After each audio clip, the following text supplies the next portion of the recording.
Hello, everybody. Welcome to What the Flick, Season 4 of Downton Abbey, Episode 3. Ben Mankiewicz, Alonso Duralde.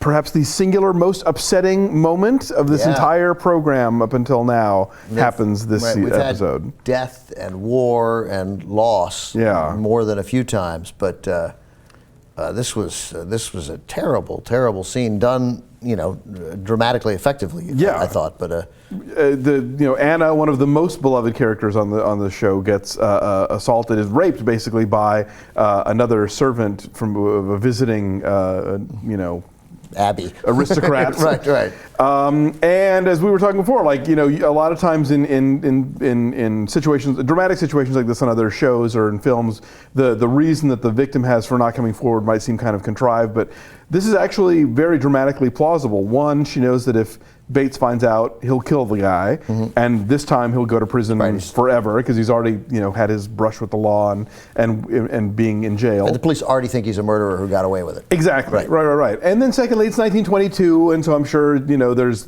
for women it was difficult to come forward and the normal shame reasons. Right. Absolutely. So it's just all the more gutting to know that this guy is at least temporarily going to get away with it. Obviously, we have a whole season to play out here, and we'll see what happens.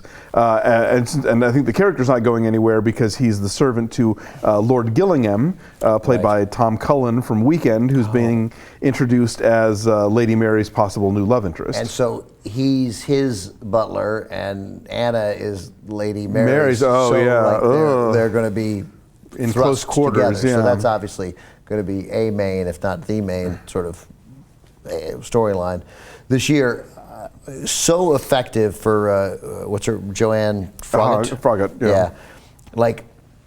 To be able to the telling part of her performance, the best part of that performance, I thought, was afterwards in that conversation with Mrs. Bates. Hughes. Well, first with Mrs. Hughes, and then with Bates, where she's covering up. An ability to cover it up, but to dramatically portray covering it up poorly. To act like you're lying. To act like you're lying. It was really great, I thought.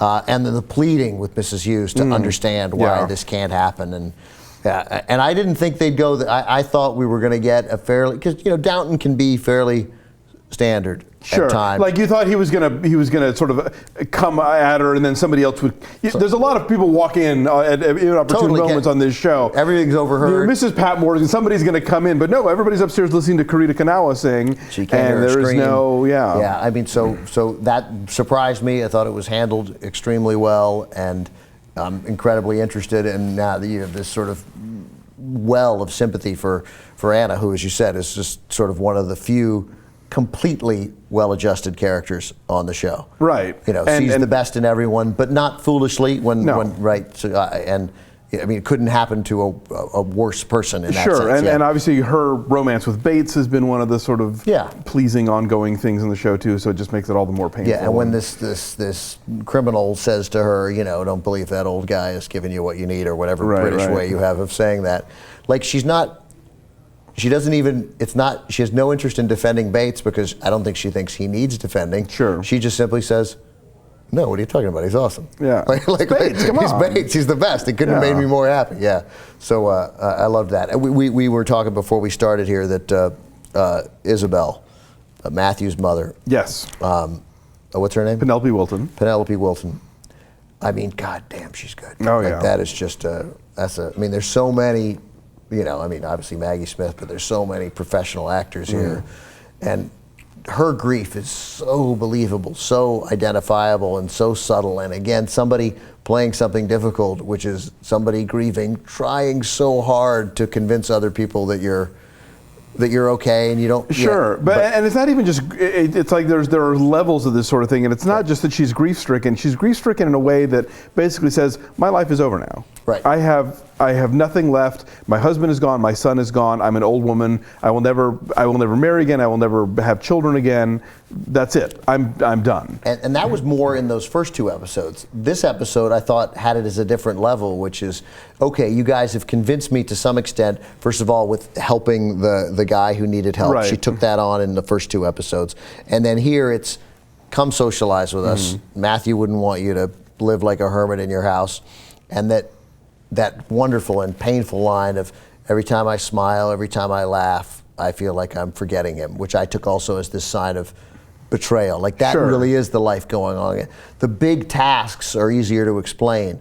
The little moments where you read something in the paper and enjoy your coffee, and for a moment, as everybody does, you forget. Yeah, it's funny. I just over the weekend watched a documentary that's about to premiere at Slamdance about missing children. And it's really devastating. And this woman whose child went missing in the like the late '80s, early '90s, works with other parents who've recently had it happen. And one of the things she says is, you will get a good night's sleep, or you will eat something that you like, and then you'll feel guilty about it because maybe your child isn't sleeping and isn't eating, and you have to just allow yourself that, because you have to stay together for them in case, for when they do come back, if that happens. I'm not in any way overstating my own role. I'm not about to do a September 11th thing where people talk about how hard it was for them when they didn't actually know anyone.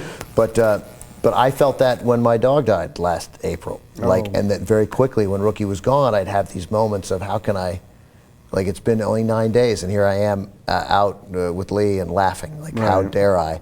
And when you think about that and then magnify that by, now that I have a child, and anybody who, even if you don't have a child, what that must be like. I got past it because I'm grown up. And for a show that people, it's easy to write this off as, it's a soap opera, it's just sort of glossy and da-da-da. And it is, but I think that Julian Fellowes does really give us these characters that we come to know and love and care about, and give us these little moments of genuine emotion and actually dealing with things the way that, a recognizable human being would deal with these situations. I don't know if it was my favorite episode. This might have been one of the best episodes. Sure. I think it was really dramatic. It was very personal. It was raw. Obviously, a big contribution was this incredibly well played sexual assault scene. But the as much as the Dan Stevens exit from the show and therefore the death of Matthew was really, I think people objected to it so much because obviously you'd set up a long time for these characters to get together, you got together, and then you just end it. But it was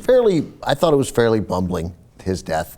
It happened so quickly, and we didn't even really have a reaction to it.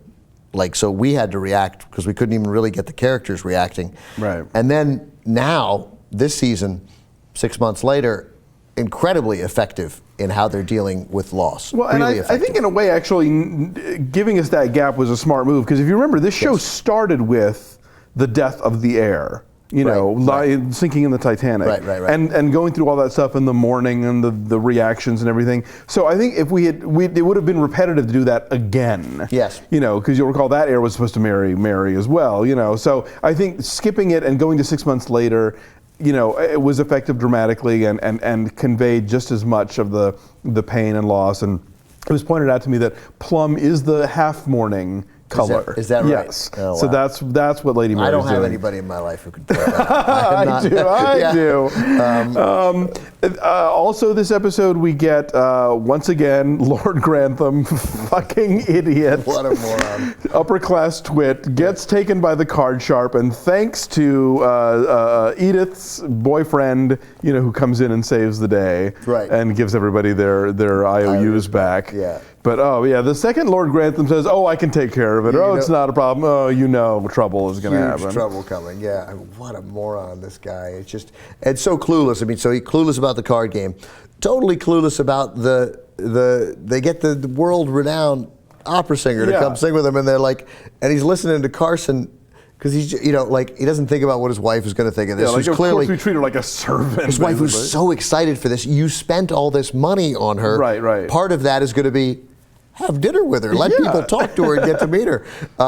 And so it's that division, he and the Dowager Countess and Carson are all, and everybody else says, what? No, she's a celebrity. We want to get to know her. But the Dowager wouldn't have. I don't think Maggie Smith would have thought that giving her food in the room was right either. Oh, I think she was. Well, she definitely didn't know how to talk to her, but the Dowager. The thought of her being at dinner, she was sort of like, oh, well, what would we say to her? What would we, I took that as but she is much more accepting of the changes this year. Mm-hmm. I mean, True, in a lot of ways. Yeah, and so. She's like, I guess they come to dinner now. But then she was like, but what will we talk about? I don't know how to do this. Whereas Lord Grantham was like, no, we'll Mick Jagger's going to come, but we'll bring him a tray in his room. Yeah. Well, I mean, it's like if you look at in the 40s and 50s, you would have these stories about Ella Fitzgerald playing at these hotels that she would have to enter through the kitchen. That's right. That whole crazy thing. So and nobody leading the charge on that more than the butler.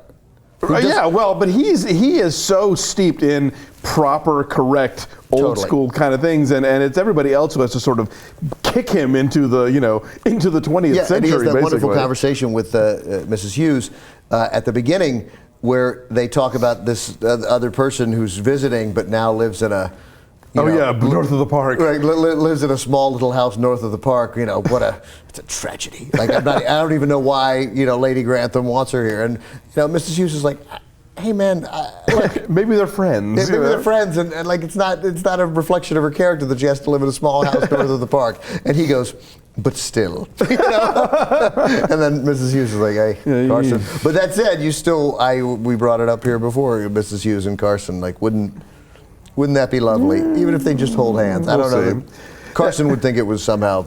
Well, the whole the niceties of class and the sort of weird dichotomies between upper and lower and the etiquette involved is an ongoing theme of the show. Oh yeah, it is. And Tom Branson has become, I think, a really interesting embodiment of that as somebody who is vaulted from one side to the other, but is always uncomfortable. And so here he's having to like make posh chit chat and not knowing how to do it, and then fucking Edna, she's stirring the turd, and like. So they fucked, right? She went into the room, right? Didn't she?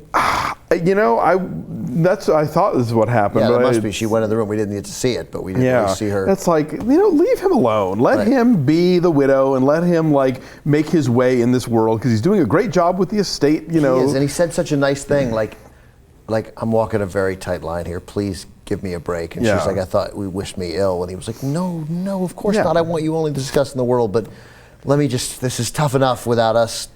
And like, what's her end game? I mean, because if she nabs him, it's not like she's going to make the leap too. It's going to be like, all right, well, you're back with the servant class then. Yeah, but he's still going to inherit. I imagine he's still into, who knows?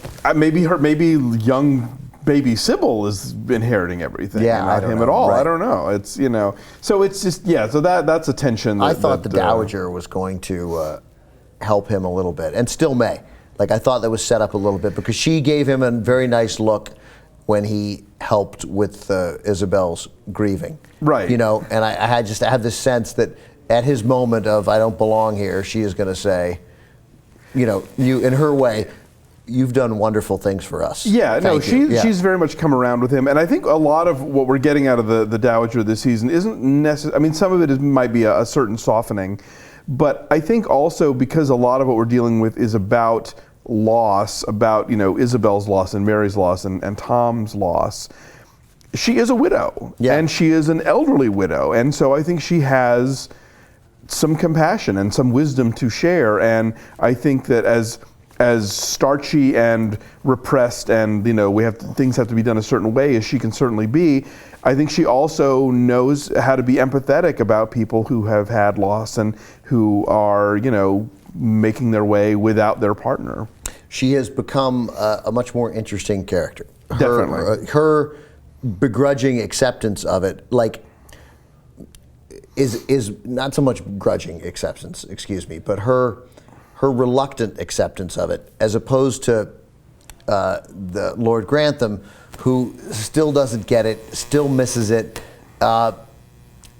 doesn't see the value in accepting any part of this new world, whereas she is sort of like, well, things are changing.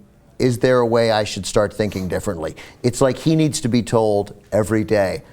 It's like Groundhog Day for him. Like, hey, things are changing. Things are changing. Did you forget? Remember yesterday how we talked about how maybe the tattoo it on him like the guy in Memento. Right. Yeah, because what it boils down to is like you either adapt to the times or you wind up in a little house on the north side of the park.